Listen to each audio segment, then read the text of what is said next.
So yeah, basically we're just saying to the guys here that we're just going to kind of show some of the workflow and how everything's kind of put together. So Mark's going to start off by just going through some of the pre-rendered animations that we trigger during the show. So just kind of showing kind of, as well as that, kind of like the set design and how things kind of fit together on that side. There's our model there of the set anyway. It's missing some elements. We had just behind the actual piece there with this back wall. We made this out of 9 sheets. Yeah, it was laser foil. Laser foil. Yeah. It's kind of semi-transparent mesh. So we layered up 3 layers of it and then projected at it so it picks up on each of the layers and gives you like a holographic kind of effect. So it gives you the depth of field almost. Yeah. So this is one of the things that you can't really see in the video. Yeah. And also the projectors that we were working with were quite bright enough for it. The back one. What was the name called? Laser voile. Laser foil. V-O-I-L-E. Yeah. Void. Yeah. V-O-I-L-E. It's used for like laser shows to kind of pick up lasers or whatever. That way you can actually see them as a solid essentially. So we also had another set of cubes that were kind of orbiting up top left as well. So when we decided on the whole set, we broke it down as the base unit of measurement was 0.5 meter squared. So it's basically a giant grid, the whole thing. So the floor meets up with the shape and the wall extends that, and so does the other smaller set of cubes. So then I went into this is Cinema 4D, it's a 3D modeling and animation software, and then I went in and built a to scale 3D model, so it's all 0.5 meter squared, and then I arranged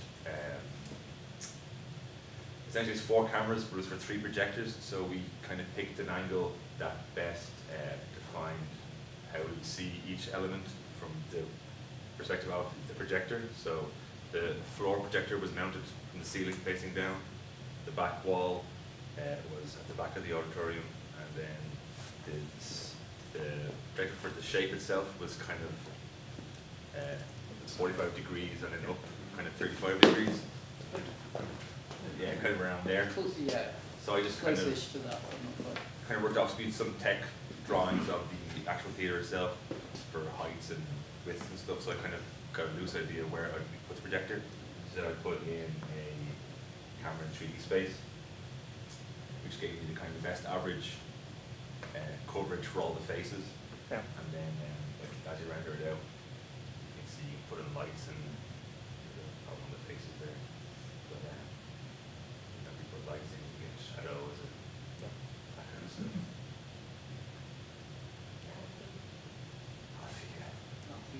Goes back to characterization. Yes, you actually named each of the set pieces. So this is Alfie. Yeah, Alfie and Rudiger. Rudiger is the other one. So it's kind of like partially that was it was kind of the language of communicating of Alfie's doing this and Rudiger's doing this. Yeah. So then I built that camera has a perspective because it best helps the projection of the actual projector, but the floor and walls are just flat drawings.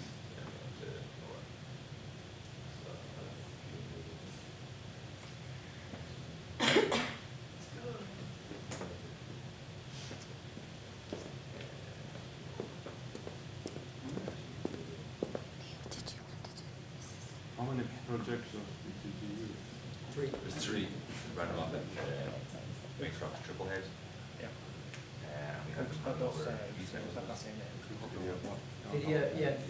the camera was video over IP. Yeah. And actually also the projectors was their video over IP. Yeah. You're right. We'll talk about the camera. But I then compiled all the output camera renders into an After Effects file that looks like this. And this part here, this is the back wall, and that's the floor. And there's masks there for where the shape meets the wall and the floor. This part here matches up to a grid that we had built, Alan had built in open frameworks for the particle systems and the generative stuff. So then we took those into Mapper, which is my machine there. So Yeah. Yeah, like the grid was actually kind of a useful way of helping us to unify everything between the pre-rendered and the generative stuff, so that you know if you, alright, we'll stop on this cube here and continue with something generative for It helps us kind of unify the two types of animation. you can see that's a test card I built for mapping structure, so get a feel for all the faces, and then there's also a grid in the test card, which if the black wall was there, continue. And then from that, the videos were all sent from VideoMX, yes, which was queued by Ableton. Ableton, yeah. Did you take So over? basically, like the kind of master control for everything was coming from Ableton. So we had all the audio files there, and they're just triggering MIDI clips to say like we'll play this video or trigger something in Open Framework. Some of the parameters were changed, like the pendulum. If I'll throw that on now.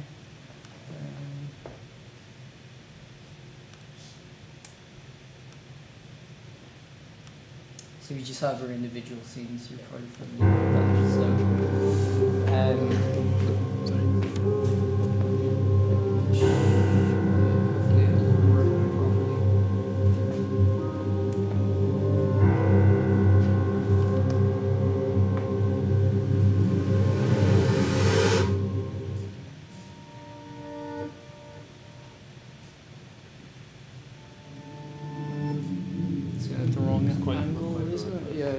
it's going at the, yeah, it's kind of going at the wrong angle, but Because we brought that before.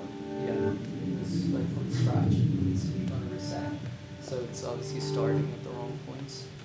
What's the protocol between the images and sound? Like using OSC or MIDI or? It's MIDI. I'm trying to think. Do we use OSC at all? Yeah, it's also inside Yes. No, it was MIDI frameworks. It was MIDI. Yeah, we actually didn't use open sound controllers, I think. We used it because we had like a control interface set up on an iPad as well, to control things, and that used OSC for VDMX. But going out of Ableton was actually just all MIDI messages, and that was triggering stuff in Open Frameworks and triggering stuff in VDMX. But it's all on the same computer, right? Yeah.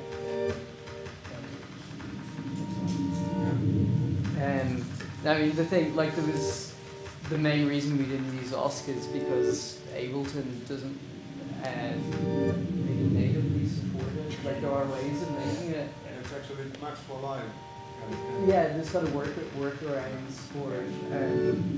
But it was just kind of simple. It was just easy because it kind of did the job. Actually, one place that we noticed it was kind of an issue is like this pendulum turns during this particular piece, and the resolution of the MIDI is actually too low to kind of have a nice kind of turn.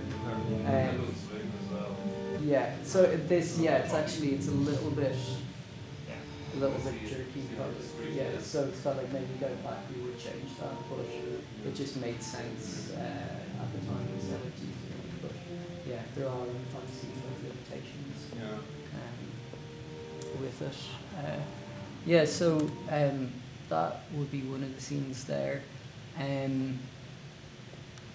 don't know if you want to have a look and see our setup here in VideoMax. Do you use VideoMax at all? I actually do, Yeah. sometimes. Not too much anymore. It's just like one of those things that we kind of got into using with VideoMax was like creating these. I have to close some of these down. Um,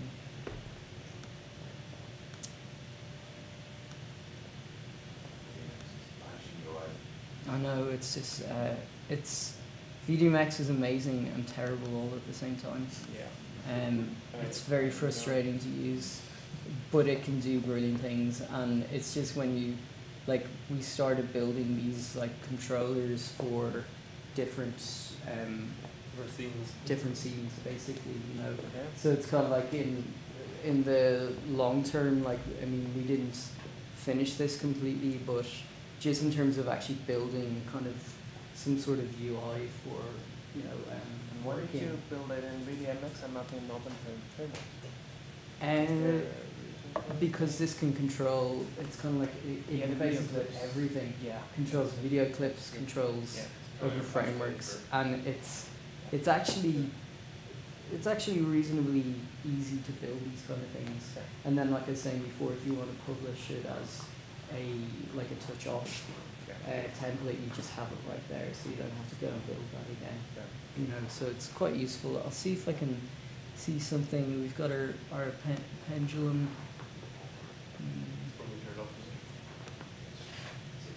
There we go. So see, we have like the angle here is controllable. The swing there,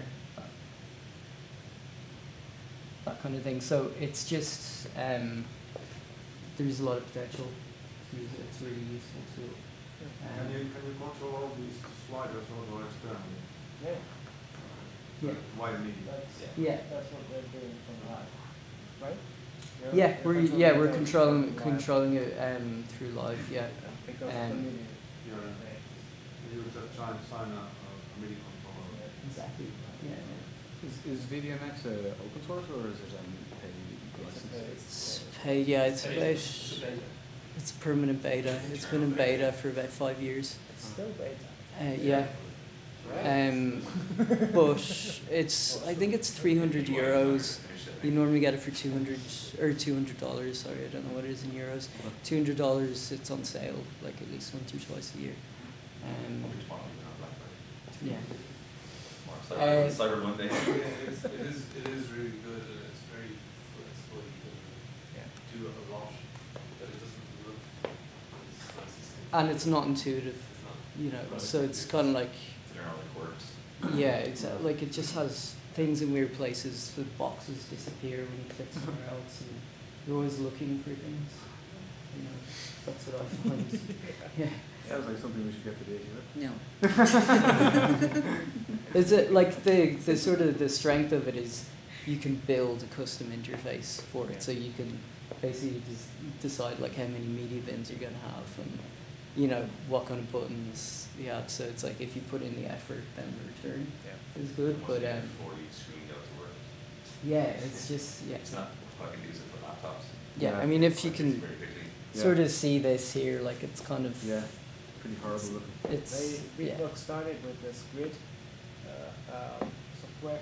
Yeah. It was called Grid, and they only had this grid and nothing else. It's just basically just triggering clips in a grid formation. That was in 2003 or something. And then they sort of like that. Okay, we want something more complex, and then they came up with this, which like huge leap from this like simple, really minimalistic one thing, and this huge. So it needs a UI designer to Yeah. But Exactly. it's really powerful. It also like it'll run Quartz Composer patches as well, which is good if anyone's into using those kind of things. And there's like loads of resources out there for effects and different things that you just drop it in like a clip, like a video clip, and you can just introduce those kind of things into the mix. It's got loads of just your standard sort of effects built in, like delays and just standard kind of VJ sort of stuff, you know, revision mixing kind of things. So yeah, that's kind of like our through for everything. We siphon out from that into Map Mapper then into all or nothing. And what we find is that it takes a toll on the CPU, just running everything. the BDMX does, or Just just everything? everything. Well, Yeah, so obviously. you've got Ableton, Open Frameworks, Yeah. then VDMX, then Mapper. That's Yeah. kind of, they're the most important parts, and then we also have Alan can show you now. We've got Slife and Netcam running. Sorry, I'm using my wood. Oh my god, I've got a cough. Did you ever try to separate the musical, the audio part and the visual Yeah. part to different computers? Yeah, we had. That's what I was saying. The first show we had 4 computers, Yeah. audio and 3 doing video. Second show we had audio and 1 visuals on another, and then we ended up just doing it this way because we kind of felt we could manage it, but it's a bit You're risky. running on a laptop? Yeah. Well, Yeah. This expect lab. yeah. Yeah. So you don't have any like backup because That's what I asked. Yeah. the laptop goes on fire. Actually, we, Technology we trust. yeah, it was all It's very there, stable. there was a plan to use a Mac Pro, and Mark actually picked up a brand new Mac Pro, you know, the ones that look like computers. We ran into problems with it straight away. Updated the OS and it seemed to get ready to crash. So I had to wipe the machine twice and reinstall it. It was stable, but that was when I got on. It was too late. So it was today. But like, now it would fine. Yeah. I'd be comfortable with it. We kind of, like, we had contingencies of, like, another laptop to run things on, but, like, So I mean, if something went wrong during the show, it's always going to be a headache. You know? It wouldn't be as simple as saying for the switch and you're running That's live. Like, Yeah, that's, I mean, that's, you just have it's to kind of the way, separate unless it. you've got loads of money to be able to run things simultaneously, and Just have have a something mixer. that will just, Yeah, like, you just have a switcher. kick in if something stops Yeah. working, you know, but we're not on those kind of budgets. Yeah. Thankfully, like, my number is hold the last frame and play. So Yes. we'd never go black. Yeah. It would just hold. We during, I think it was like, frames still.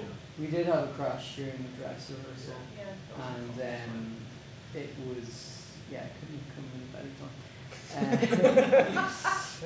Everything's okay. Yeah, but Sleep tight.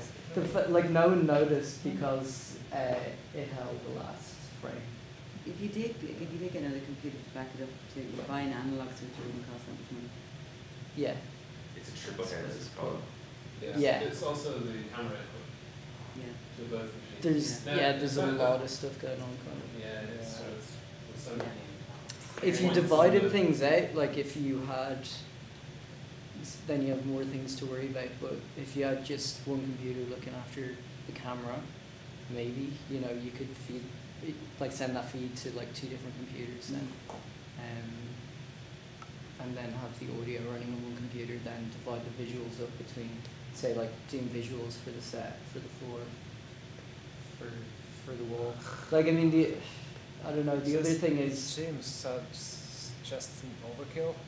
Yeah, I mean, it's sort of complicated because we need to blend them then as well. So Yeah. you couldn't say, divide it up and say one machine's going to do generative stuff and one's going to do pre-rendered stuff because they're layering over Yeah. one another. So Work with masks. yeah, exactly. So it was You would need It kind to of- have something to sort of have VDMX on a separate machine and then send.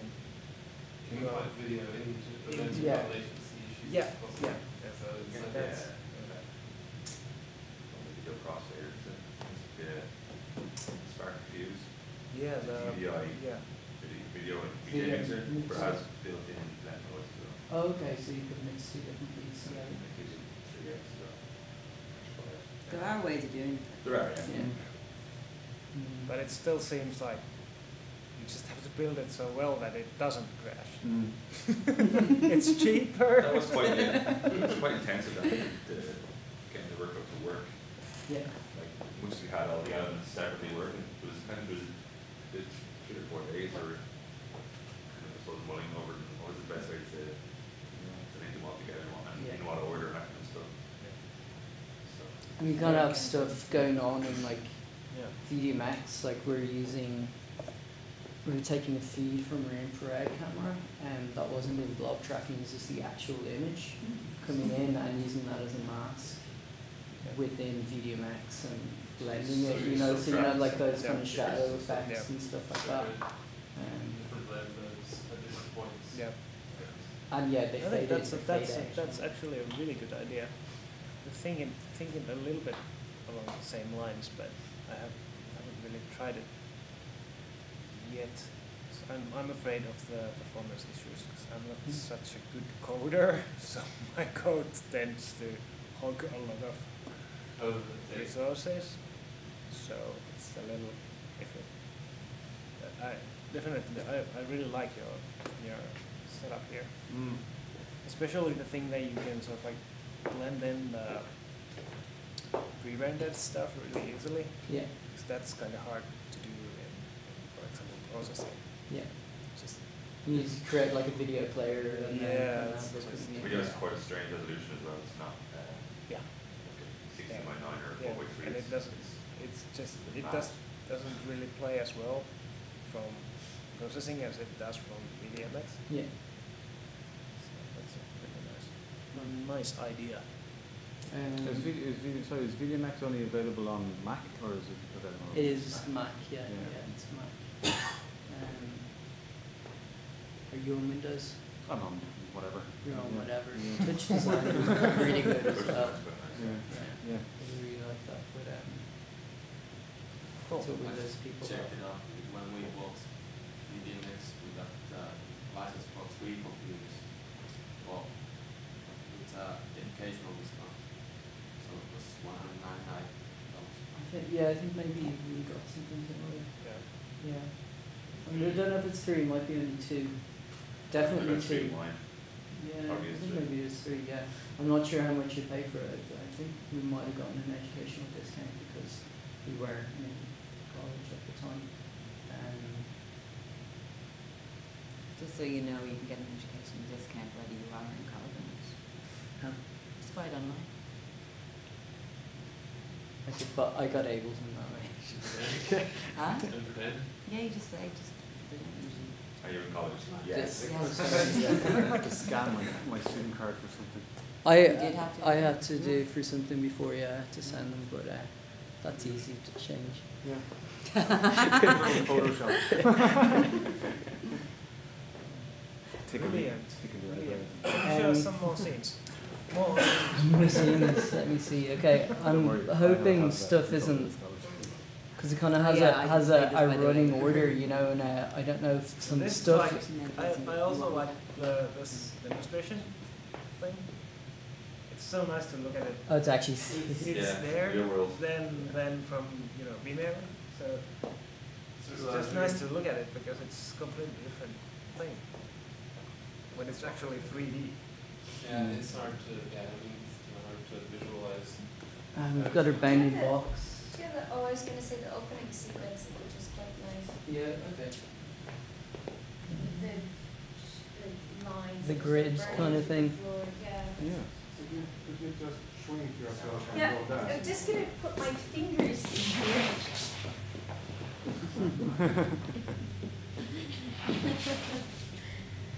Is it working? But the light, Back wall in there. like I Okay. was saying earlier, the light. You can actually Because see. if it was a soft light, then, the movement was And these lines are coming from other frameworks. So that's pretty good. that's brilliant. This is quite a. This camera is actually hooked up Yeah, to there it. you go. It's just Yeah,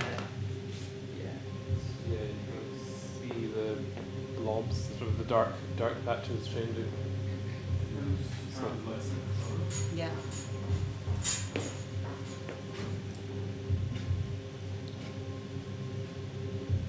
Do you want to do a learn on that first? I can try.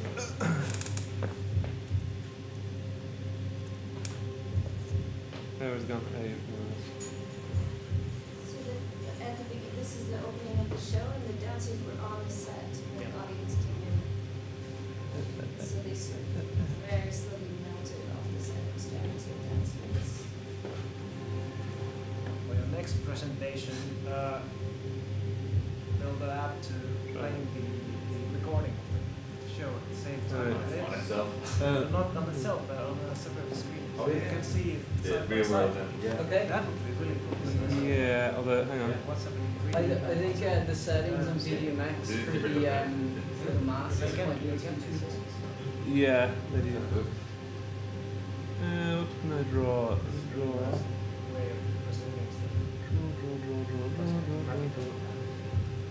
Freedom where? I do have a roof on that. The number of faces, only the third one says that one was Can you try move in front of the camera a sec? It's really accurate. It's really cool. that model actually kind of helps prove that it would work Yeah. Yeah. to scale, I suppose.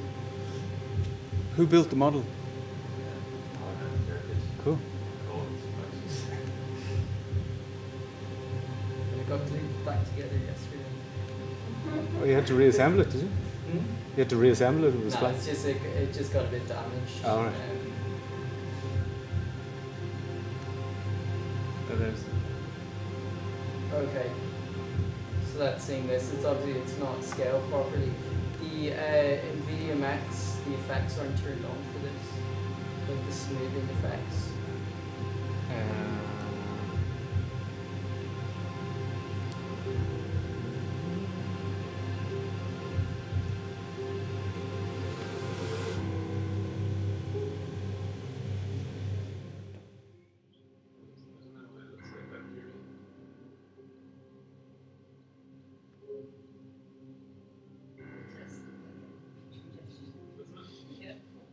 Yeah, I'm not sure. We just took some weird bacteria. Virus with shoes, that's all we are. That is what I picked up last week.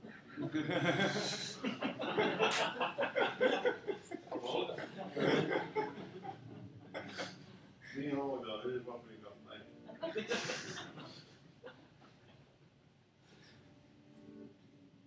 Yeah, so now it's running into the next scene, and I don't know if it's turned on or not. But it doesn't look like it's turned on.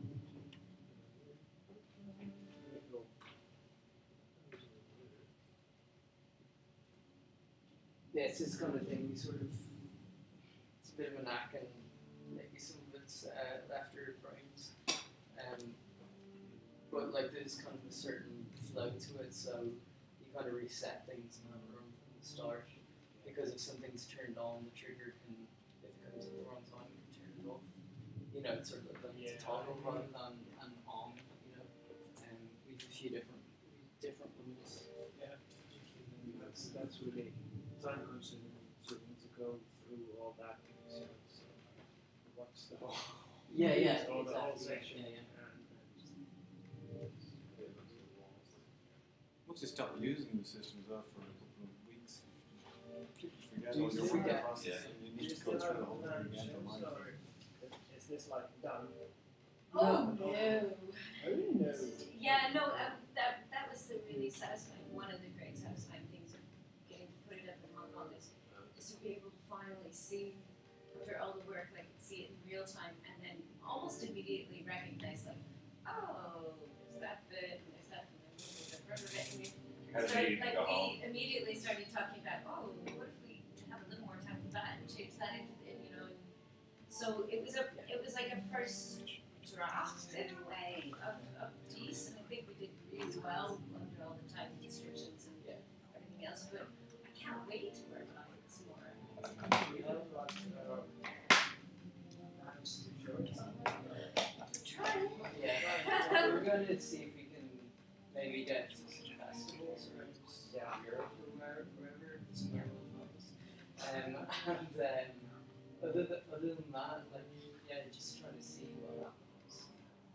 Just trying to get funding and stuff to be able to go back and work in it again, you know, and sort of because, you know, I mean, we'd love to have the same amount of time again to work in it, but it's probably not going to happen, but it'd be ideal.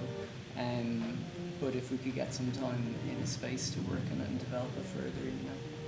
New shape of it as well. Yes. We've no set. Somewhere in China. We'll have to wait for another election, which is probably pretty soon. Yeah, we have to wait for the next election so we can build another. What material was that? That they built it out of? Yeah. Yeah. We built it out of Magic. a few risers and some random bits of wood and cardboard and a bunch of election posters. Just after the elections, just start building the posters too. We sent over the drawings with the build it, and something we had back drawing in the plans was originally used the units, these are the boxes, they actually grouped them in. So like up close it was, you know, already finished. That's the other thing. Yeah. So you still have Yeah. That's showing the input from the camera. Here, guys, can And that's sort of we try and focus the conversation a little bit because some questions here. Yeah. Just wondering, we tried to go back to this very critical question about why you use the technology. What were the elements that you were able to do only with this technology and these elements? Are there certain things that you can pinpoint? These things I wouldn't have been able to sort of think through or design or think through dance-wise? Well, like I said, we built up, when Larkin and Roisin and I worked together for about 2 weeks in a dance studio without any of this. Although we had meetings and things like that, and we built up a bank of ideas. And in a way, I was kind of basically teaching them how I move and the sorts of things that I knew would be important to the concepts that we were talking about. But then it was, see, this in particular, so this was like one of the second scene in a way, the pendulum. And we talked about this, and in the end kind of softened it. You see how it has a little bit of a delay. Yeah. So then that softness, and I kind of knew that Derek and I talked about the dancers being, Larkin and Roisin being out in the middle of the space, so because it was soft, then the movement that I created ended up being soft, so I wouldn't have created that movement without that effect, which came out of all the conversations that we had. So in a way, a lot of the movement wasn't pre-rendered or preconceived. It was the technology that kind of told me what needed to happen. Does that make sense? So, so a huge number of the choreographic decisions were based on the look, the speed, the texture, the location of the designs.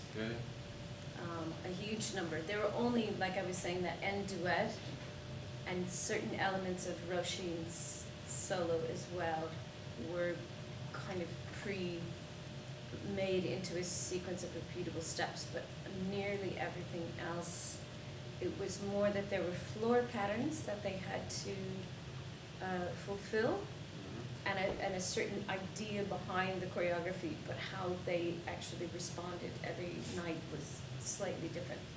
So each performance, which is of course a bit of a nightmare in terms of like recording and trying to edit together bits from different nights, but.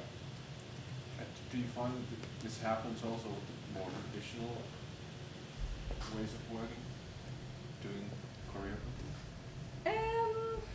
That this is just a new way to explore that sort of working method, or was it just something that was only specifically for possible? this? Yeah. No, I've used a similar methodology in other projects that didn't have interactive elements to it, or technology elements to it. I'm interested because I in choreography and how choreography is created, because I think unfortunately a lot of choreographers and dancers and people who make choreography are really stuck in this idea of repeatable steps. And it's a bit like what Regan was talking about earlier, is why could we not open up the idea in the definition of choreography to actually embrace a wider range of activities, of physical activities within a given set of time, within a given space. So that's what I'm as just as my own kind of personal thing, I'm really teasing that out and testing that out and looking for people like Deborah Hay, who's an American choreographer who's been challenging the traditional way of making choreography for quite a long time. Michael Kleen, who's an Austrian choreographer, who is developing this idea of social choreography, so to extend it into spaces where people are not necessarily dancers or performers even. So then we have the sort of history that's brought into the process as well. Mm-hmm. I wasn't trying to find any sort of justification. Oh no, it's a good. Sort of reflect on that. Yeah. Can we sort of track down the history and the processes in the work itself? We don't need to sort of think about in order to sort of to reflect on that history, that we don't need to sort of try to find what might be the connections, but that they're inside the process in fact. Mm-hmm. Not making any sense? Yeah. That they are within the process, the historical ways of doing things that you bring into this new type of work. Mm-hmm. Well, I think that one of the major benefits in this kind of technology is that before it existed, all these light processes, of course, they're possible with doing by hand, panning your lights and stuff. It's possible to do that, but it's not. Let's say it's easier to make it autonomous, and in that sense more interactive, because then you don't have to try to sync all these guys with the lights and people around, but you just make a system that has sort of boundaries and rules of its own, and then you start interacting with that. And that's one of the major extensions that I think is possible with technology. And the same as we were discussing before, as a composer, as I'm making a kind of an environment where I can program a system that gives me ideas, like an idea generator, ideas that I couldn't come up myself, and that's also one of the things that you actually can't do without the, or let's say not to that extent, because you who've been studying classical music, you know that there are all kinds of methods like these matrices stuff and serial music where you can do mathematical calculations and make music with that, but it takes a lot of time and effort. With the computer it's much easier. You can do much more complicated stuff. So there are certain kinds of methods and rules and stuff which aren't possible without the technology. And that's what I find is one of the things. And it ranges from the creative process where you do your own work and get your own ideas until the performance where you use the same kind of processes also in real time. But this brings us to ask you guys whether there are elements that you would not be able to do without the dancer, to test out or to create, or the choreo. Well, certainly, I mean, during the kind of the programming phase of it, it's very hard to know how the system will actually react to people in the actual environment, because it's all very, like, I mean, initially I sort of threw together a couple of really sort of simple animations, just of, white on black or black on white or whatever, sort of try and kind of emulate what the camera would see and feed in, and so that I could sort of try and gauge the interaction, but even getting the scale of the performers right, and then the fact that when the camera image comes in it might be a bit noisy, or the movement between the dancers is different. It's not, yeah, it's easy to kind of put a little animation in and test it out and see if it works, but it's sort of another kettle of fish when there's two performers in an actual space and it doesn't do what I thought it was supposed to do, and then I have to go and fix it. So, yeah, I'm not sure if do you like just mean on sort of like just a practical level, or do you mean just sort of to like reverse the question, creatively that like like the history within your work, sort of where you thinking through programming and all this stuff. That is there something that the performer or the choreographer brings, an element? Yeah, she brings into the I think there's definitely, it's, you know, it's a two-way thing of like, there's only so far you can go. I mean, yeah, in theory someone could be so smart and know exactly what the outcome of something's going to be, that, you know, they can just get it right the first time. But, you know, I'd say really most of the time it's going to be a case that you need to kind of go do some work and get feedback of the performer, you know. You know, I mean, that to me, it's like, I don't think it'd be interesting otherwise, you know, because it's just. I don't think it's even possible to do it anyway. Other way, you do not have any influence on the other person. Yeah, I was just thinking of maybe It's not possible. so this is all new to the computing programming No. environments in a way that when you think about the history of programming, No. so that Well, it's teamwork anyway, programming, like historically as well. okay. There's like teams of programmers and you know, graphic designers and UI designers, and programming is basically based on teamwork because of the complexity.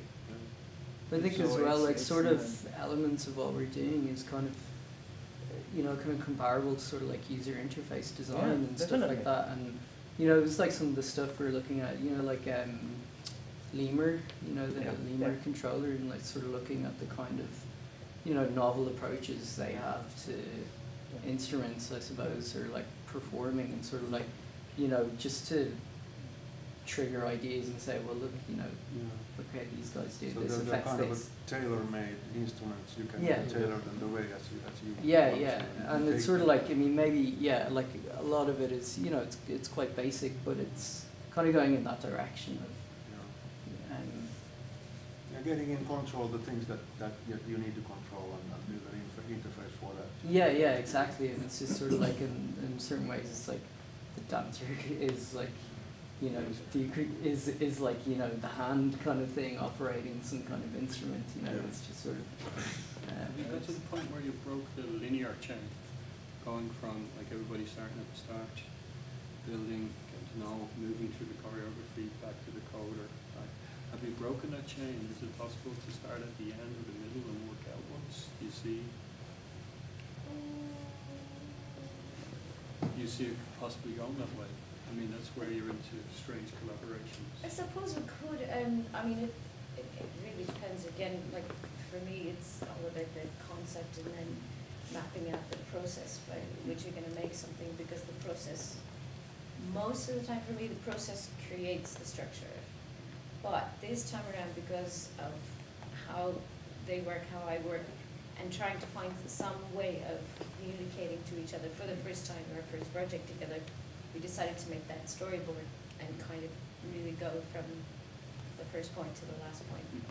Now within that, we did jump around a lot in the process because of certain things, the coding wasn't finished on it, so we couldn't really test it out properly. So then we might jump all the way to the end section, or we might go back to the beginning and run a big chunk of it, or, you know, so within that, but we kind of had to create a structure that was like beginning, middle, end, really, together in order to, I think, try to like, I think balance as all well, those it's like things. going back in terms of like what works, like just like from my opinion, having, you know, seen the show a couple of times, you know, the stuff that works is the stuff that we have more time to work on, you know. So the stuff that we started working on earlier on in the process that got refined and refined as we went on, it, you know, kind of works better than the stuff that happened later in the process, you know. I don't know if it'd be right in saying that, you know. I agree completely. Yeah, and it is that thing, it's like, you know, it's kind of like for any of the things that when we watch it and we see kind of like failings or like weaknesses in parts of the show, it's like, you know, it's not that there isn't like a seed there to get it right, it's, it just needs time, you know. I think that's a key issue. We keep coming back to that all the time. We need time. We need more time. Time's good though. Like otherwise, you Yeah. never get anything finished. You spend a lifetime working on a single. Yeah, but It's- there's this balance of you know, you need time, but you also need like Have to let go. A bit of a deadline. deadlines. Yeah. But then you sort of like have to. You need some iterative Yeah. element to the Yeah. process. I do feel like one of the things I would Done. change would be, we had a meeting, we came back from Hong Kong about 2 weeks after, and we discussed a few things. I feel like more time to work on transitions would be nice, because in certain parts, we're getting the time very fluid, and it's seamless, whereas parts where it's real cut, Very abrupt. bang, you know, there's no real kind of, you know, even 30 seconds just to kind of smooth the whole flow out. Like, that was something I think is, as much as it's a finishing touch and a kind of end thought, I think it's just as important as the It rest of is, the yeah, show. yeah, it makes it less jarring just to kind of watch and just like kind of like sort of, yeah, continuous sort of thing. And that one thing goes into the next, and sort of like a lot of the stuff is kind of conceptually, for us, you know, it's going into the next thing, but to an audience, you know, to really kind of reinforce that and do those kind of transitions, it can be kind of jarring just to see something sort of stop and go to the next part. But then a lot of the time that takes a lot of work to do transition, you know, because, you know, it's fine to like go and program an element that does one thing, and then to have it go from doing one thing to something else can, you know, so I mean, it's easier in some instances. And that's a very good sort of concrete result that you're able to name it. The transitions are the problem here. That's also a concept that you can sort of work on. Yeah. So, Yeah. they're both there, the concept and the practical sort of problem that you have. Yeah. It's always been a problem in theatre, isn't it? Yeah. Transitions. I think With that's Shakespeare as like, well. I think Yeah. that's for directors. It's like the I most. gotta go. It's like where they start. Excellent. Almost like Yeah. how do we transition from Yeah. that and that. But just to, Get off the what would you guys like to do, like as going forward, as kind of, how would you like to refine your process? What kind of things would you identify as kind of weaknesses in the process that you'd like to, you know, work on? Like, I'd say ideally if we're going back, probably to do kind of like a bit more pre-production almost. It's not really pre-production. I just mean the kind of, maybe like for, you know, stuff for you as well, like stuff for me, like audio and stuff, like now that I kind of have a better feel for what's going on, it's like I could kind of go away and work on that by myself and then bring it back, because I've already had the input from, I suppose, like from working with people that I, you know, I know where it kind of needs to go, and just like actually working on that, whereas when it's hard to do some of that stuff when you're kind of in the middle of a tight production deadline. You can't go and turn around a week before, you know, showtime and be like, oh, there's a new piece of music, and, Yeah. you know, you're going to use this instead. So just like certain elements to kind of have them further along before you kind of get to that rehearsal stage. But that's kind of in this instance because we've already, you know, gone over it once, that we kind of know where we're at with it. And I'd say probably similar for visuals. Yeah. And probably the same, like certain aspects of the code. It's like maybe it's not finished, but it's just in further along, you know, that it's easier to kind of massage it into place. It's kind of our deadline. A deadline that would, you know, helps us in that we had a show to put on, so you could go into a venue and spend, you know, a few weeks rehearsing or developing, and then come out without sort of a very firm idea of where it stands. But because we had to have a show ready, it was at a certain stage where it was we could present it, and now we can go back to it with the knowledge of how it actually turned out and worked as a show, rather than just having a sort of slightly more nebulous ideas of I don't know. I suppose we kind of spend a lot of time going, what could we do? We could do this. We could do this. We could do this. Yeah. And we had to get to a certain point and say, this is what we're going to do. What do you think, pin it Cindy? down. What would you, sort of like in terms of going back to it? Going back and looking at our process, the way we did Yeah, it. how would you change the process, sort of? How was the brother? What kind of timeline did you have in the process? We started meeting up in February. I got together with the dancers for 2 weeks in May. We had one day, an afternoon of working with the dancers in the studio. Yeah. And then there was about a month that went by, and then we had 2 weeks of the kind of laying the bedrock choreography, creating the bedrock choreography. And then we had a couple of weeks where we were just meeting again. And then once we went into the theater space, it was, stretched out over, I think 6 weeks, was it? But it was about It was 3 or 4 slightly weeks. broken. It was we had about 4 weeks in the venue, broken up over about 6 weeks maybe.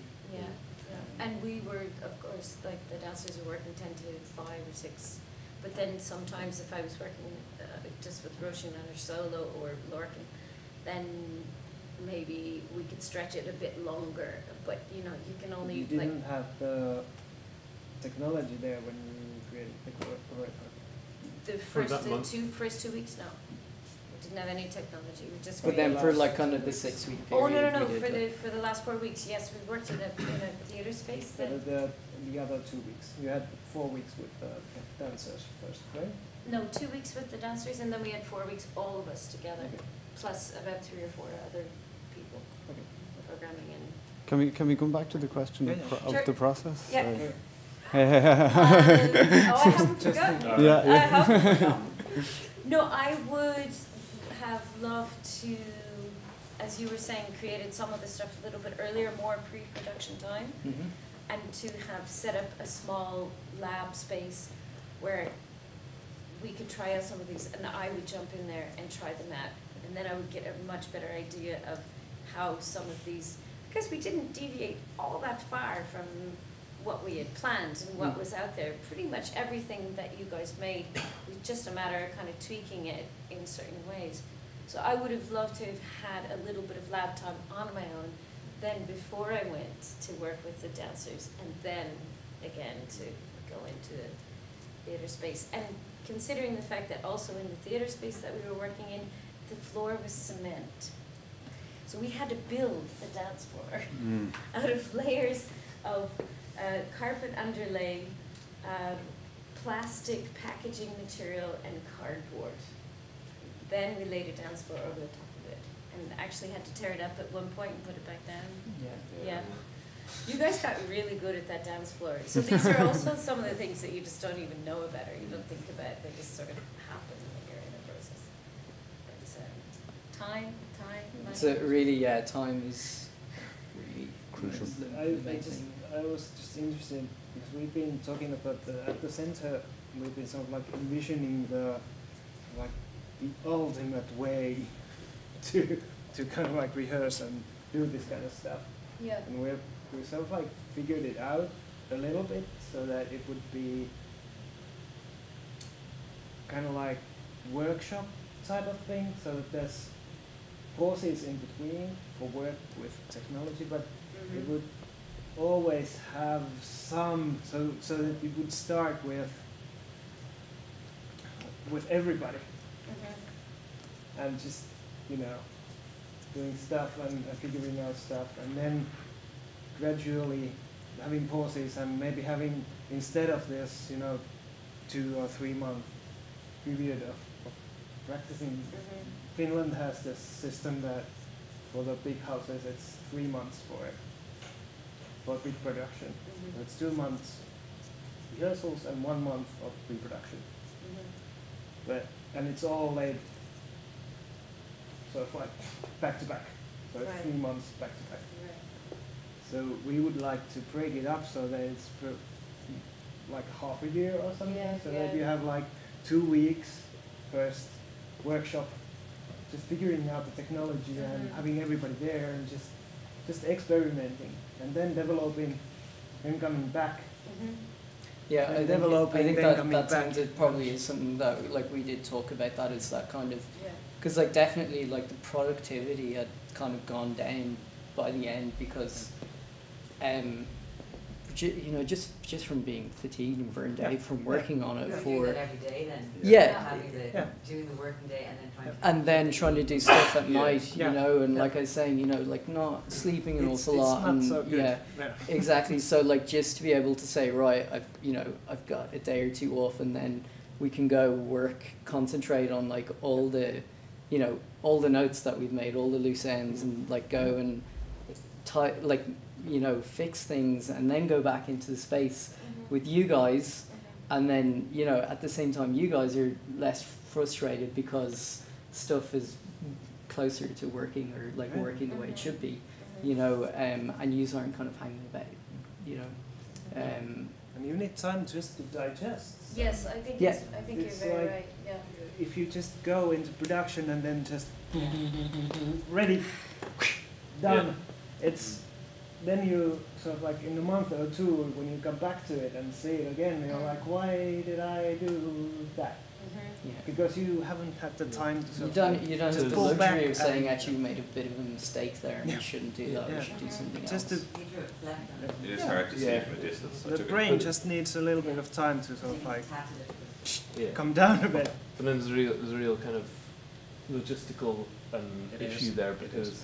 it's like, especially for something when you need a black box theatre space, you need like a Certain you height. need, yeah, you need to be able to hang lights and hang a Yeah. projector. It's like you can't go in for, well, I mean, you could go in for 2 days or something, or 3 days or a week, and then, but then if you have to get everything out and go in again, you're repeating that whole process. It's much easier to do that once at the start of a break, at the block of time, and then finish.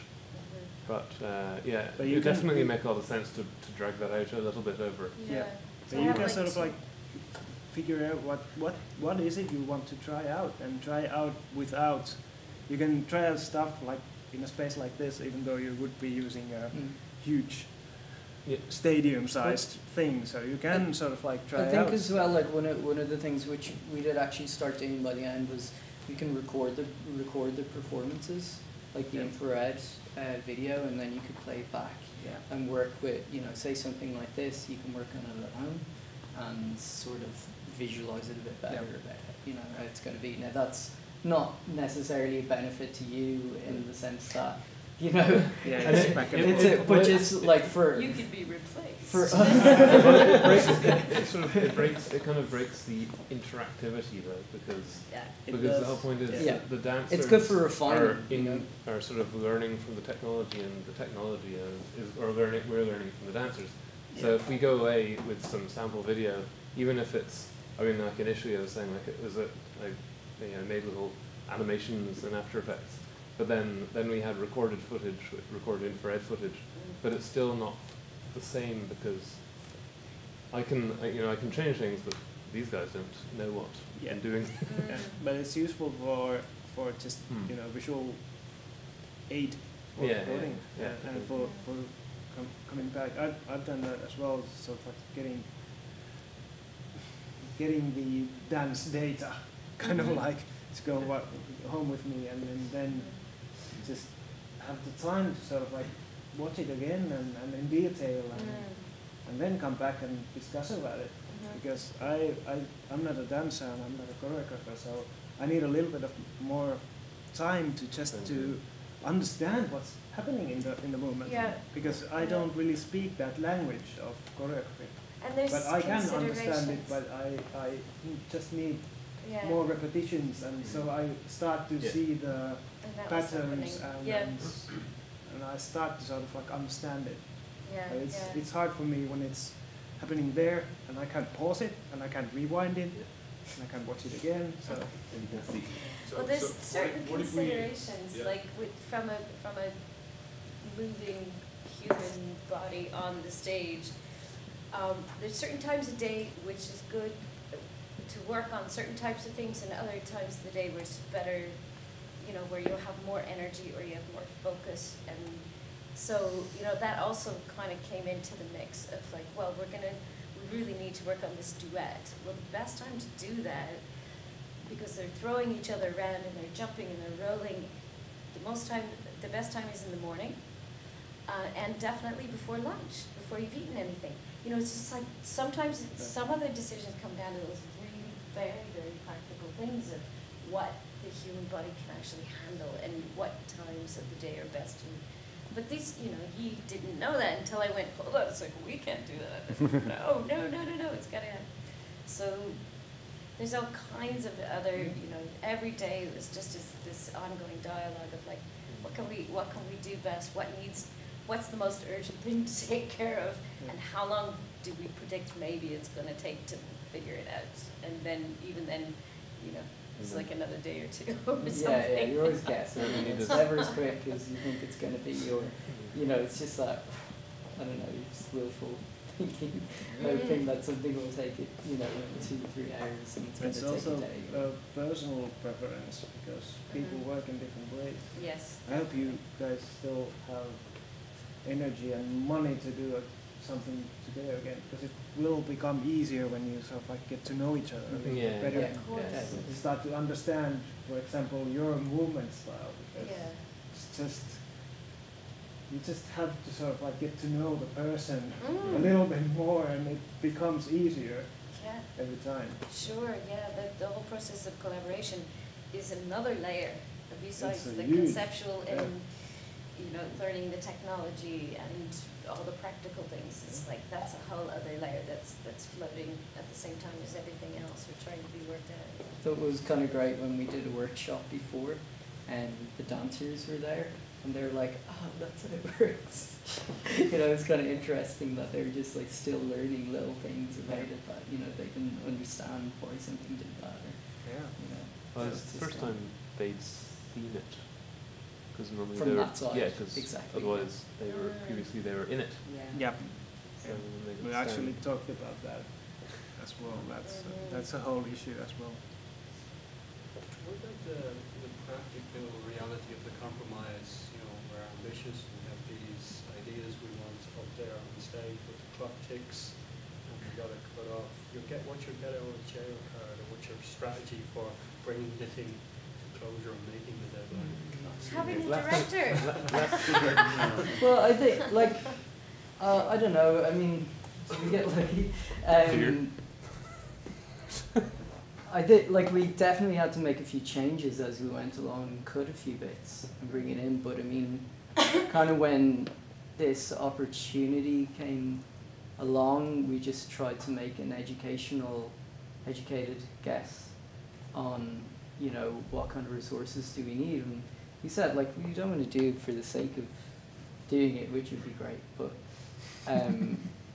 you know, we wanted to do it right. We didn't want to do something that we weren't happy with, you know, like before. So, you know, I suppose when people came to us asking us to do something, we had kind of conditions and in terms of like what kind of resources we need, what kind of time we need, you know, which was ambitious but achievable, you know. I don't know. I do think some of the decisions, though, at the end of the day, when it came down to the crunch, that you made those decisions. I mean, you were, you know, the role of director. I was the choreographer. We worked a lot side by side. Yeah.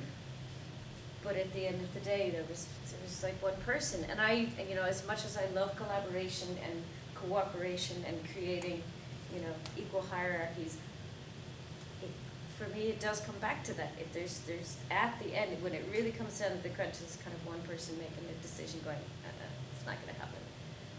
A lot of times it works better. Not in every situation, but, you know, a lot of times it does.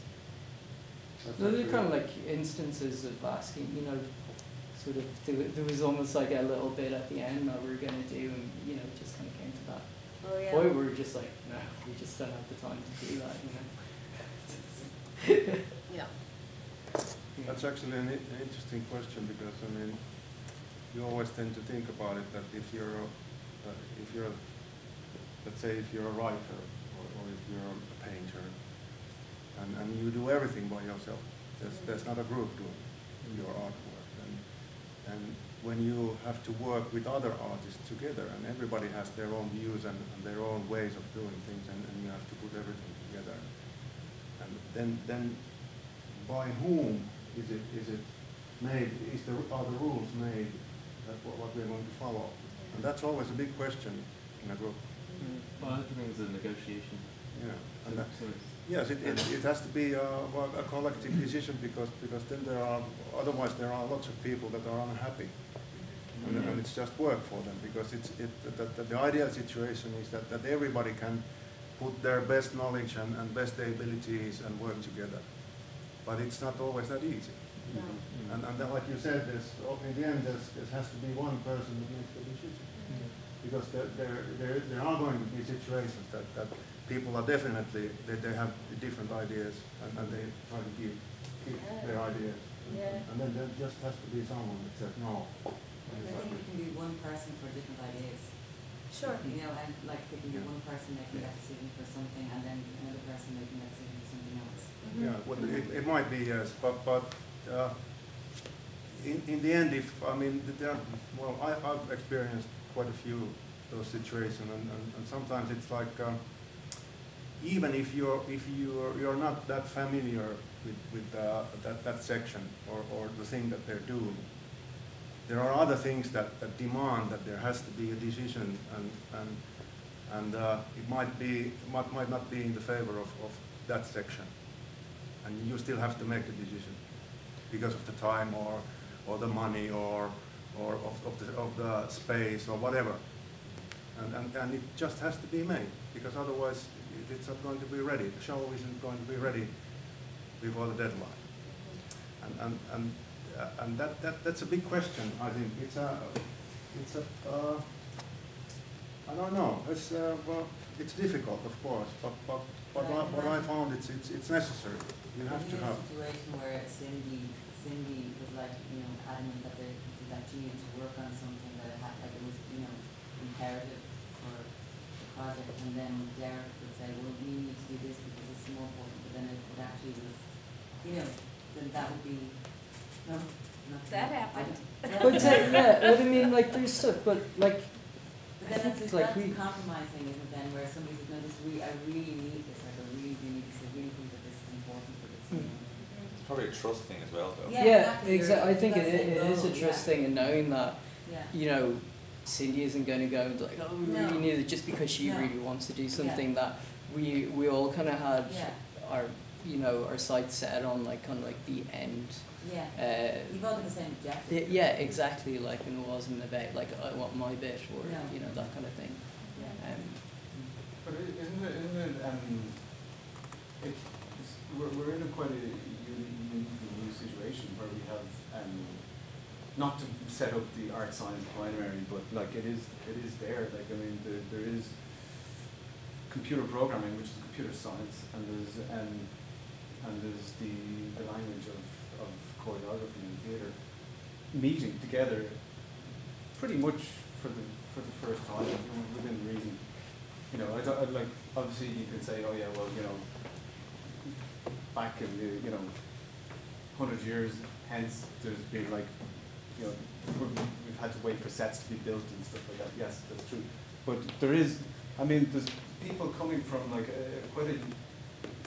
people coming from like a computer programming background who have quite a specific working process, you know, in like, you know, working in teams in, you know, possibly, you know, computer software development situations where they have a very specific way of working, and maybe theatre needs to really like learn from these working processes, and you know, vice versa.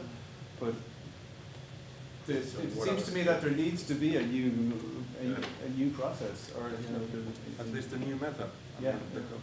What we were discussing this morning, actually. The same thing was that you might actually think it the other way around, as we were discussing just lately, that it's a modular process. Mm-hmm.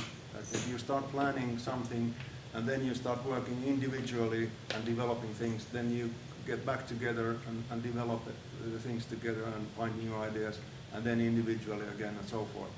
So it's a longer process, but it's more like a modular kind of a process, and that's what is difficult for theaters now, because like Teemu said, that there's a certain kind of time window within which everything has to happen.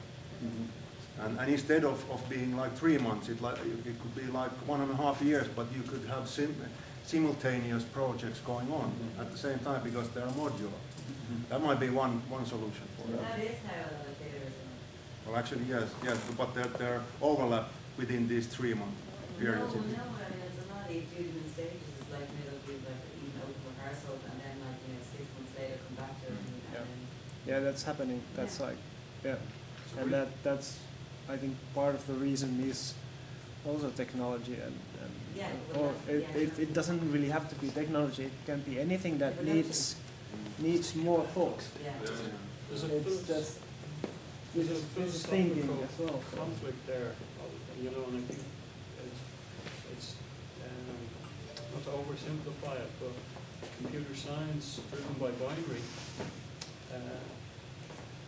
sometimes flows into flow charts of flow diagrams. Do this next, come back and redo this process. Whereas binary doesn't let you exist in 2 states at the one time, which you could argue artistic practice works on that basis, that you can have 2 identities, 3 identities, and multiple identities. So I think there's not a lot of work that needs to be done in marrying those 2 processes. I think you hit it on the head there. We have an art science process of working that there's lots of stuff that can be improved there. I mean, arts has always been influenced by science, and it would be it would be fallacious to think that we're in a new situation in that sense. But there's theatre, like everything else, is becoming computerized, and so that what does that mean for theatre, and how is it going to adjust to this new kind of language, and how are we going to I'm not. Neil, can I cut across? I'm really sorry. Yeah. But I have to leave. I was just All right. goodbye. I just wanted to say goodbye because I have to go up to another staff meeting or whatever. But I really wanted to thank you guys, all of you, for coming this way, and for Cindy, our homegrown hero, for joining in. I mean, your contribution was essential.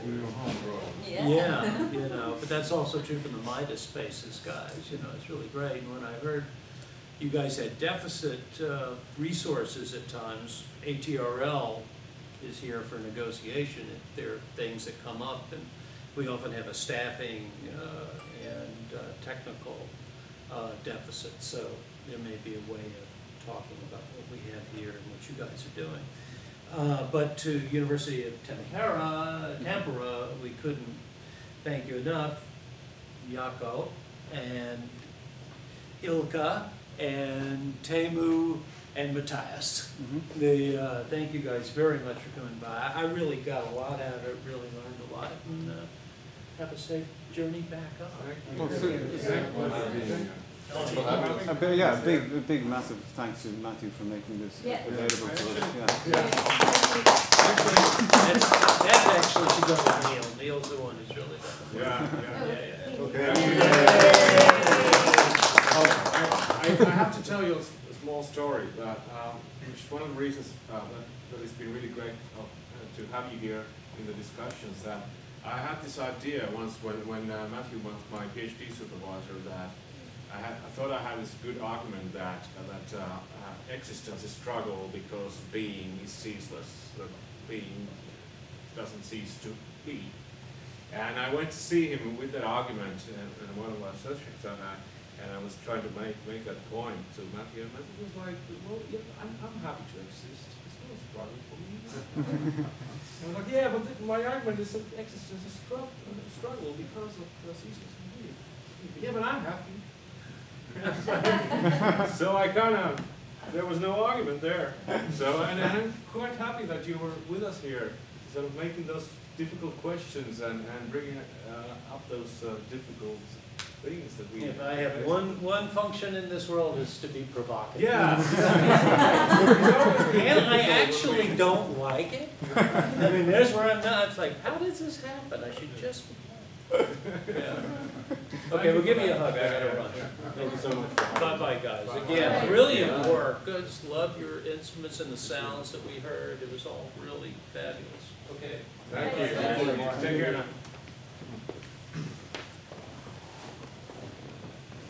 Right, where are we? Where are we? Well, I was just about to ask you guys whether it would help if we had some funding, a network, to discuss No funding. It seems like we keep circulating the same sort of problems every day, and so if we had this network and we could sort of have workshops, separate workshops, and some time in between, and a lot of time. A lot of money. Yeah, a lot of money. Yeah. Yeah. And a nice place to do all this. Yeah, but the problem is, of course, that there is no specific funding for this sort of thing. You have our permission to find us limitless Yes. amounts of money and build this network. And just call us and Just the way I want. You're too kind. I can give you the permission from all of us. Yeah. Thank you for the permission. But in addition, I would like to have some sort of ideas that if you have written down something, like you were talking about the new sort of working method Yeah. that's in development or has been developed.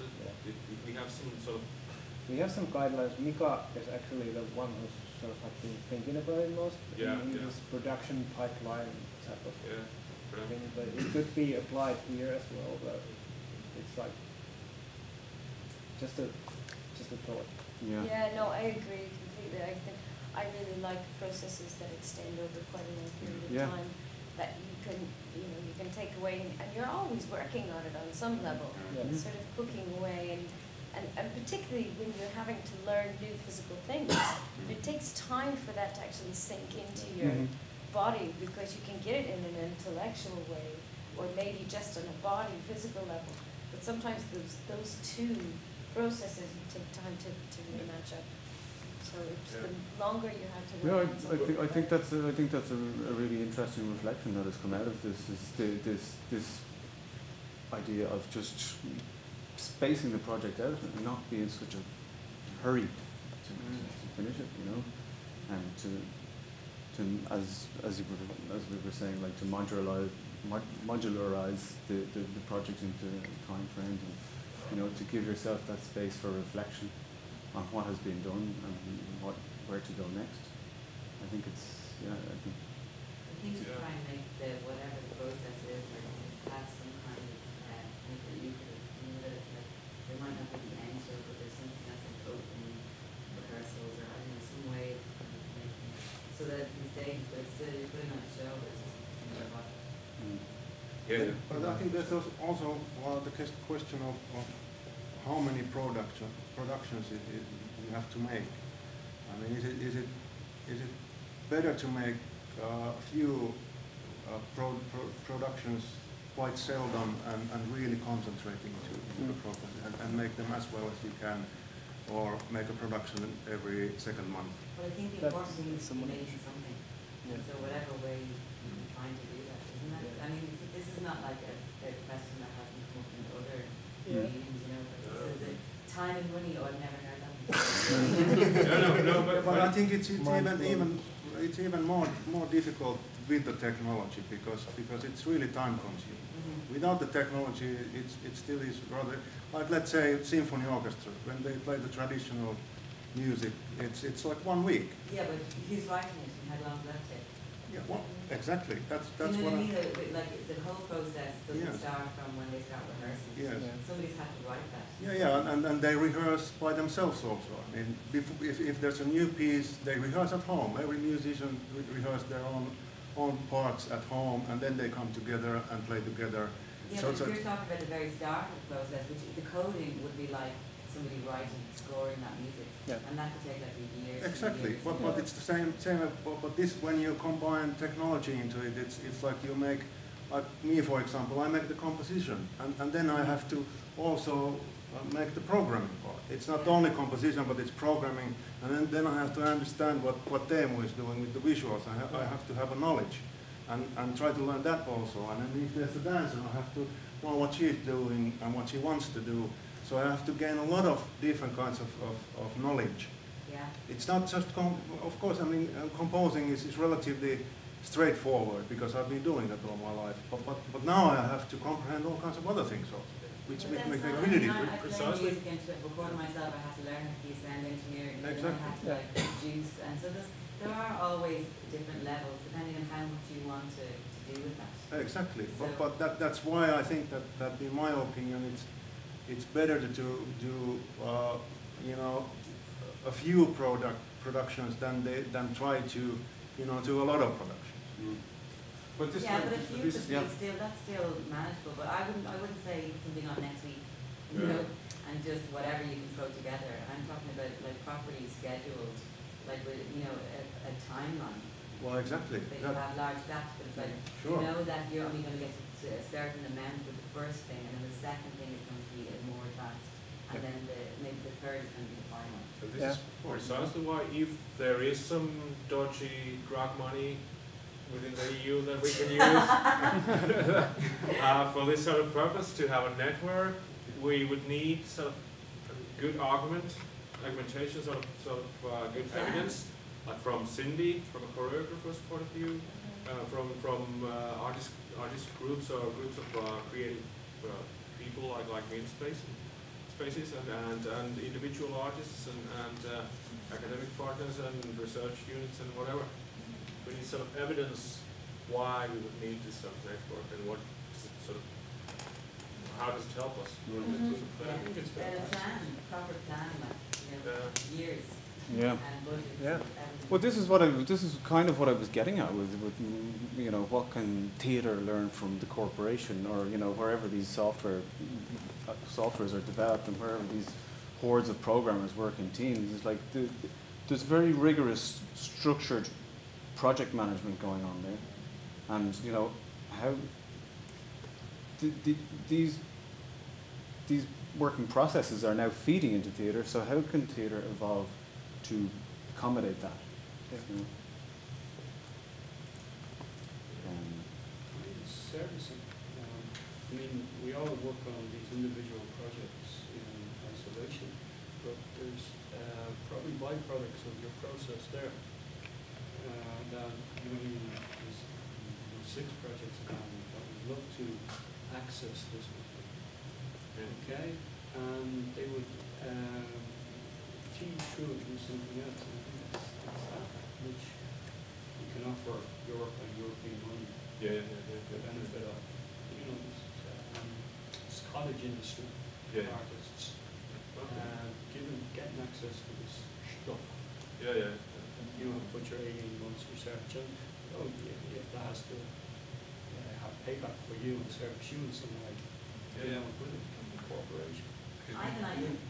We do know that EU is interested in sort of developing new ways of collaborating and new ways to employ people and new sort of ways of working together.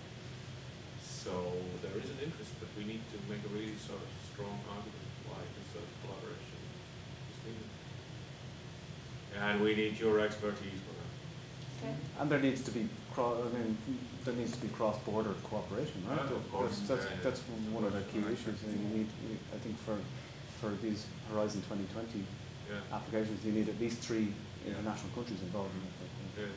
What about, like, you're thinking of, you know, the whole thing with the productions is that you have to get into a space, go find the right space, and facilitate that, bring all the stuff in, you know, build it all, and then it has to be taken away again. So is the ideal not to have like spaces that exist already with everything already in there? You know, that is like, that's the new theatre, where all those things, everything is set up, you know, it's needs minor adjustments to facilitate what you're doing.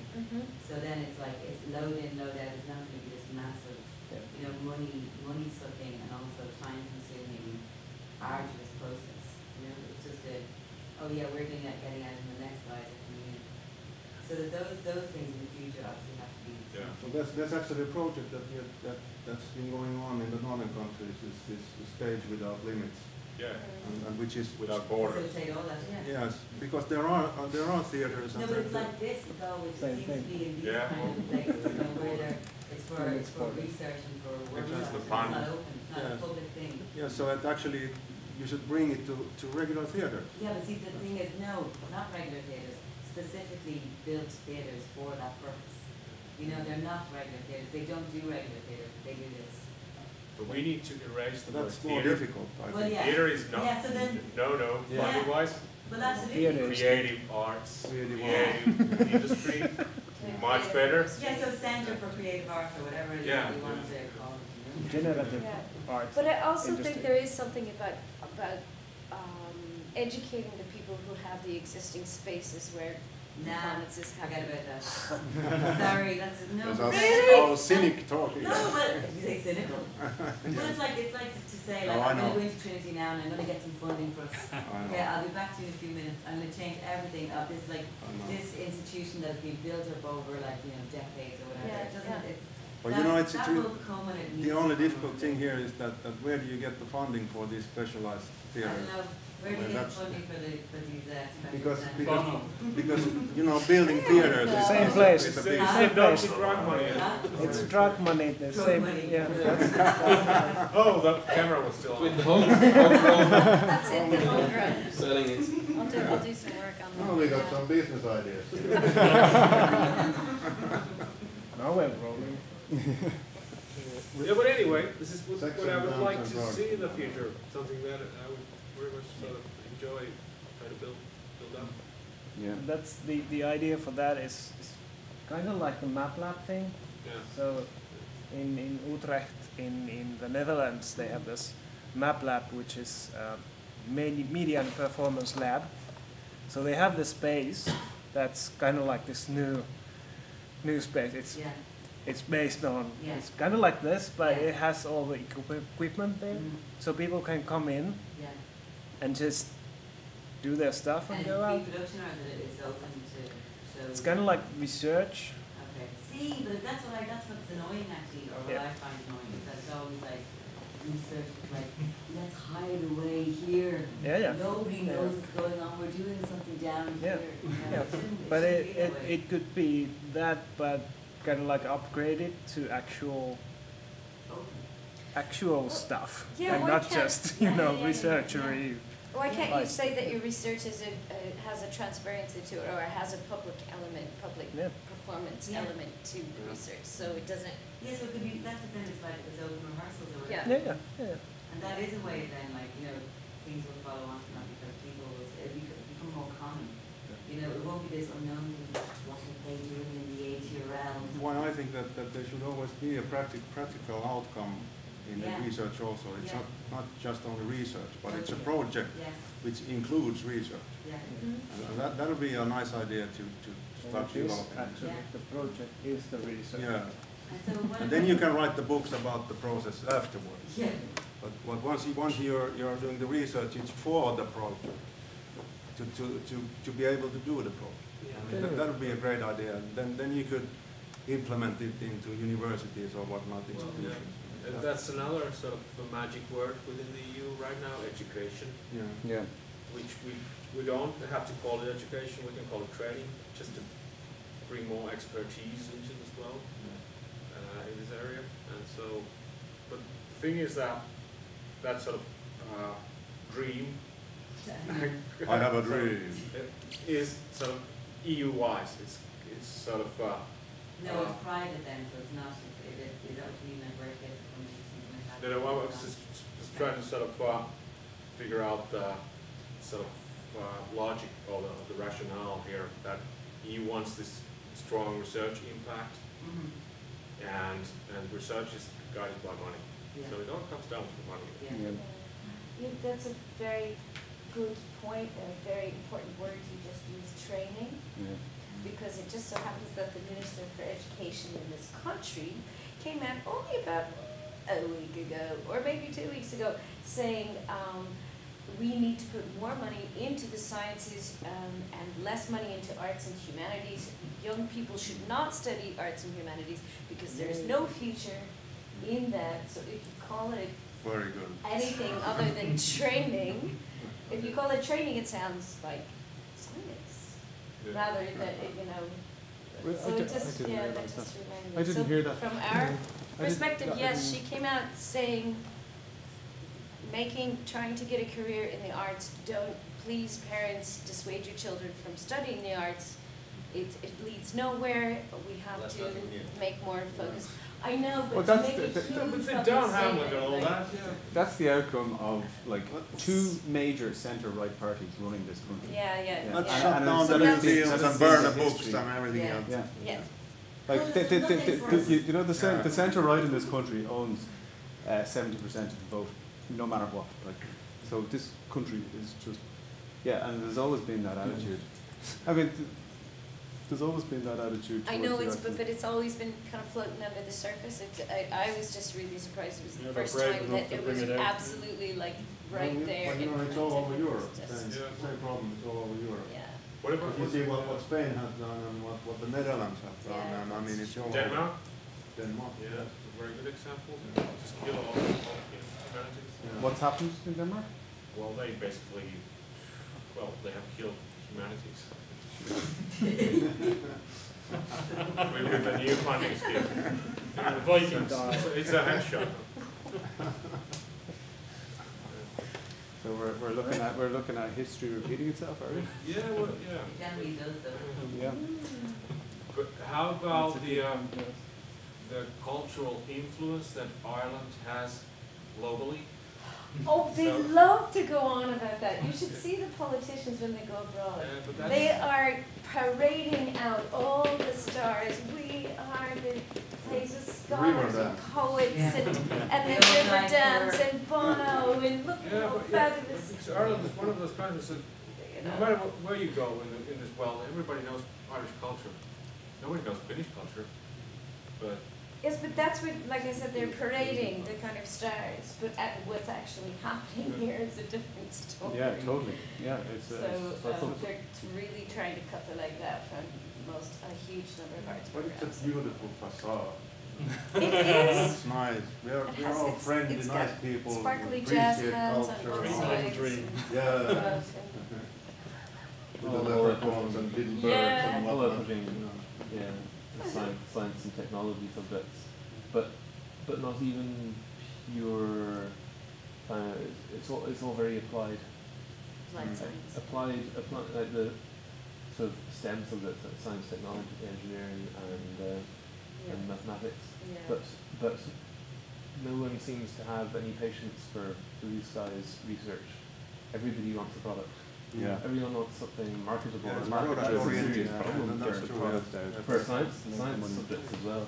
Yeah, it's the same thing in Finland also. It's like you have to make a product. It's like these programs that minimize actually part of the funding. It's the whole system is sort of oriented to projects.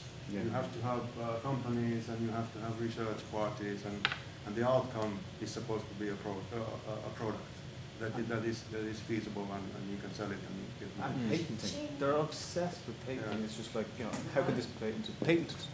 Everything. As soon as if you start going for like business incubation and stuff like that, the first thing they look financial report and then like how can it be patented? It's like And art is also, they think that it's a part of the cultural industry. It's not art in itself, it's an industry. An industry means that you make products. Welcome to the world. I've been there. for quite a while. I didn't like it, so I But left. you see, go on about this all day long, or Yeah. weeks long, or years long. You know, Sure. but the thing is, how do you change that, or what do you do in the, how do you progress Well, yeah, that Will is. the environment we be try- that way? Well, We that try is the our question best. that we need to I ask. know, I know. Well, actually, I've been also involved in these all kinds of organizations. I'm actually a president of the roof organization of all the artist organizations in Finland. And we're trying to influence the politicians and you know, the ministers. We visit them regularly, and we try to talk about this, you know. Like, do you understand this the meaning of arts in society? But it's really difficult. It's hard. You have to have you know, it's when if a person thinks that we don't need art. The what? We don't need art. If there's a person, and there are a lot of those in politics, how do you? What's the argument for that kind of person? Why do you need art? The argument, I think now is that the current economical crisis is largely due to the fact that there's a lot of sort of technological development that assumes that the expertise related to content is sort of going along with the process, when in fact it's not. When you kill humanities and arts education, it's not. There is no content sort of led thinking anymore within the process. So it's always a question of benefits, and the benefits it's economical. Yeah, but I'm trying to use that. Unfortunately. Yeah, but I'm trying to use that language that you need these experts of content in order to make more money with the technologies. And you need to sort of train, and you need artists, and you need the humanity for that. Yeah, but it's always applied. It's not art. It's applied art, and the benefits of art. Like, you know, you can't change that because that's coming from, like, you know, far, far, far away. So the thing is to try and see what you can get from it, or to try and use that language to get something. Well, that's what we're doing. But it's, I mean, it doesn't show anywhere. We don't get any more money. We're getting less money all the time, actually. When there's a depression, the money is cut, and it's cutting from the arts and culture. Well, what can we do now? We can go and eat. Yeah. if I can roll, we still have food. Roll a cigarette. Sure. Are we going to call it a day, or are we going to reconvene? Yeah. Are we? Yeah. No. Are we happy?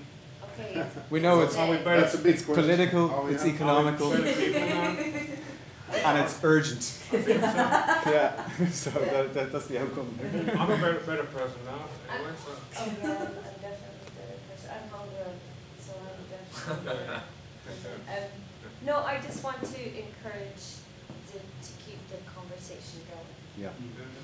Just because I think so many really great things have been talked about. I mean, I feel like this, and today is Thanksgiving, so I give thanks to you, my friends and colleagues. Where's the turkey? Right here. Yeah. Not a cold one, I hope. I am full. Yeah, I feel like I've just had a big Thanksgiving meal because of all of these fantastic ideas. The virtual Thanksgiving meal today, which is perfect. But just yes, if we can keep, you know, people have ideas or have questions or thoughts and things that come up from what has happened over the last few days, to say, what do you think about this? Do you remember we talked about that? What's your angle? And yeah. Yeah, I've got a basic forum set up if anybody wants to use it on it and put the videos on it. But I'll also make all the videos available to everybody. Great. I know that it takes a lot of commitment to actually sit down and watch, you know, and you know, when we all leave this room, we start thinking about our projects and our individual commitments. But yeah, I would ask you all to, you know, to really try and, you know, and try and use the collective brain and keep the conversation going, you know. Because something on paper, you know. Sorry? Or at least to have something, you know, written down from everyone, sort of regarding the future. Yeah. Where we want to go. You mean on a forum, get them to post something? Just everybody would have an argument why we would need this sort of collaboration in the future. Yeah. Yeah. That's a couple of lines. 100 words. Example. At some point, not right now. Two No. sentences. Two sentences. Elevator pitch Yeah. Elevator pitch. on a postcard. Some post-its. Yeah, no, I mean, I have a forum set up for a thing called Digital Studies, which is another group that I'm running up in a place called Gradcam, which is on another campus. But I'll send you the link. Unfortunately, you have to go through my own website, which is very old, so don't laugh at it. But We will. yeah, well, like it's abyss.ie is the website, but I have a digitalstudies.abyss.ie, so you don't actually have to go through the website, but you could. Don't look at it. Yeah, that's all. Anyway, but use the forum. Use the forum. Yeah. And have a look at the documentation also, because we've recorded nearly all the conversation of the last couple of days. So you know, if you want to look back through it, or even there's also just audio recording as well if anybody wants to listen to it, put themselves to sleep. Have nightmares. So that's it. I'd just like to thank everybody. Yeah, for all the contributions. Amazing gems of knowledge have been distributed throughout the room here over the last couple of days. So I'm really pleased with the outcome. And special thanks to Jaakko, who has been crucial in motivating the thing. Oh, I haven't been that much. And Riku, who was asked to key questions at the right time. I gave you the permission to use some money to do this. You're welcome. And Valerie, who this wouldn't happen without Valerie. Thanks a million. I promised Neil that I wouldn't open my mouth today. Thank you for doing that. Sorry. You can't take it back. You promise something like that, because we're more than happy to hear what you have to say. Yeah. Yeah. And it's on video. I know. And it's on radio. And it's going to be online. Yeah. And now you're in the loop, you can't get out. You're in the society that we're building here. Oh my God, I'm in a cult. Thank you. Thank you for this call. Thanks everyone. Thanks. Thank you, fellow Masons. Thank you, everybody.